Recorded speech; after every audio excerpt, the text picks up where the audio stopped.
apoio sempre de Vossa Excelência. Senhoras e senhores senadores, imprensa do Senado, amigos. O programa do medo veiculado pelo Partido dos Trabalhadores beira ao ridículo. Como é que o PT tem a coragem de falar em medo do passado quando o Brasil e o mundo assistem ao verdadeiro naufrágio da economia e à perda do controle sobre a inflação? Queremos a volta ao passado, sim, e o mais rápido possível. Passado de estabilidade econômica, de equilíbrio fiscal inquestionável, legado do governo Fernando Henrique Cardoso. Lula recebeu um país organizado e estável economicamente. Um país pronto para o desenvolvimento sustentável e duradouro. Mas, em lugar de fazer reformas, preferiu acomodar-se e navegar na herança fantástica deixada por Fernando Henrique e na bonança que antecedeu a crise nos Estados Unidos. Lula quis apenas aproveitar os bons momentos de prestígio político para iludir o povo, como se o Brasil estivesse imune à crise.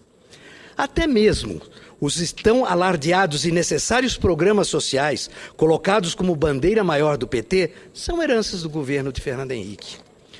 O que o governo Lula fez de substancial para oferecer uma educação de qualidade para o Brasil?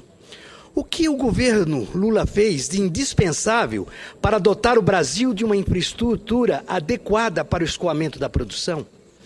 Luiz Inácio governou em função de transformar pequenas realizações em fatos e factoides políticos. Mas qual foi o legado que o governo Lula deixou para a economia, para a produtividade e competitividade do Brasil? O maior mérito de Lula é ter enganado o povo brasileiro ao eleger uma sucessora orientada por dogmas antiquados e uma doutrina sectária que tem levado o Brasil a um desgoverno. As consequências são imprevisíveis para o desenvolvimento do país. Quem tem todo o direito de morrer de medo é o trabalhador brasileiro, que vê o dragão inflacionário torrar o seu dinheiro no final do mês. É a dona de casa que vai ao supermercado e vê um carrinho de compra cada vez mais vazio. Quem tem de sentir medo é o cidadão que precisa de remédios e percebe no balcão da farmácia que está tudo bem mais caro do que o ano passado. Em capitais como Brasília, a inflação estourou o teto da meta há muito tempo. A presidente não enxerga porque não quer enxergar. Dilma Rousseff parece ter herdado de seu sucessor a pior das qualidades, ignorar a realidade e fazer pouco caso de fatos incontestáveis. A exemplo da malfadada balela da Marolinha, a presidente tem o desplante de dizer, por exemplo, que os aeroportos não têm padrão FIFA, mas sim padrão Brasil. O que é isso, companheira Dilma? Não perca as estribeiras nem se desespere. É uma vergonha para todos nós brasileiros ouvir uma presidente sair pela tangente e dizer, por outras palavras, que as obras inacabadas da maioria dos aeroportos e os improvisos nos estádios são padrão brasileiros. O Brasil pode e tem o direito de exigir o padrão FIFA. Trata-se de um oportunismo sem igual. A presidente tirar proveito do repúdio que a população sente por tanto dinheiro gasto com a Copa do Mundo. Seguramente a mais cara da história. A soma das duas últimas Copas que foram realizadas na África e na Alemanha. O governo faz de tudo para atender o padrão FIFA. Aprova um regime diferenciado de contratação, criando as condições ideais para superfaturamento. Adota medidas que chegam mesmo a tirar a soberania brasileira. E agora? Agora vem a público criticar a FIFA? Isso não faz sentido e não engana ninguém.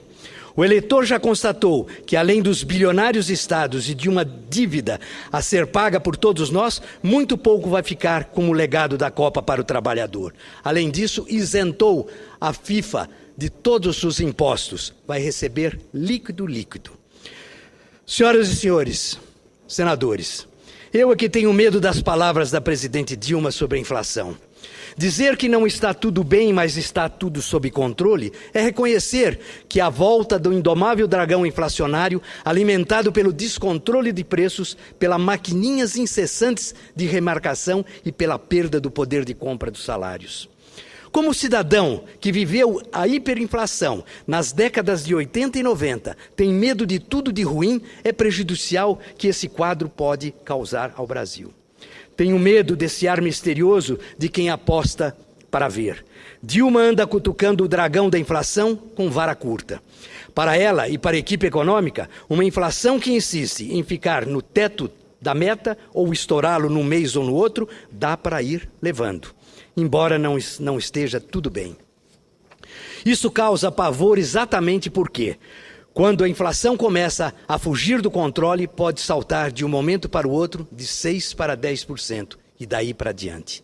A verdade nua e crua é que, sem controlar os gastos públicos e sem uma ação preventiva, Dilma vai deixar uma herança maldita para seu sucessor. Causa pavor esse ritmo leniente do controle da inflação, que chega à irresponsabilidade do governo com o salário do trabalhador. Como não temer a volta da inflação na faixa dos 20% ao mês?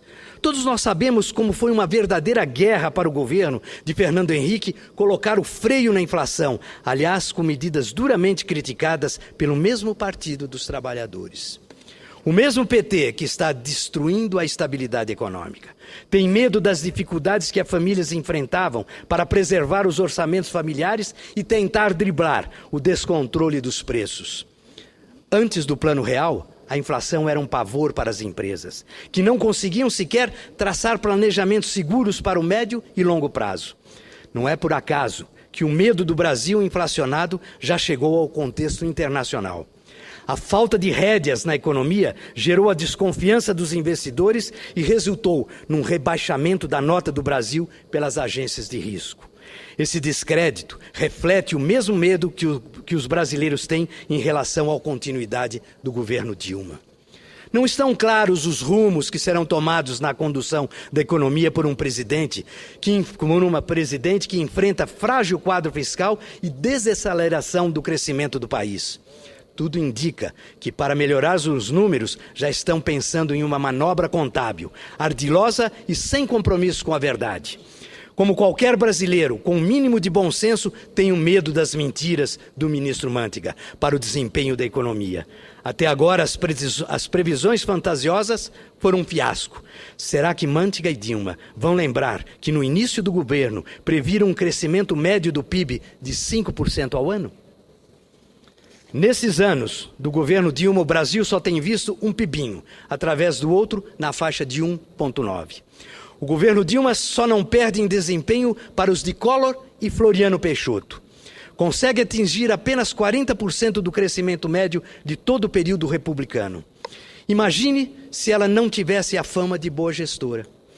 O cidadão tem que temer pelo futuro do Brasil. Se continuar no ritmo atual, será um país sem crescimento, sem incentivo à produtividade, sem possibilidade de emprego e sem uma economia estabilizada.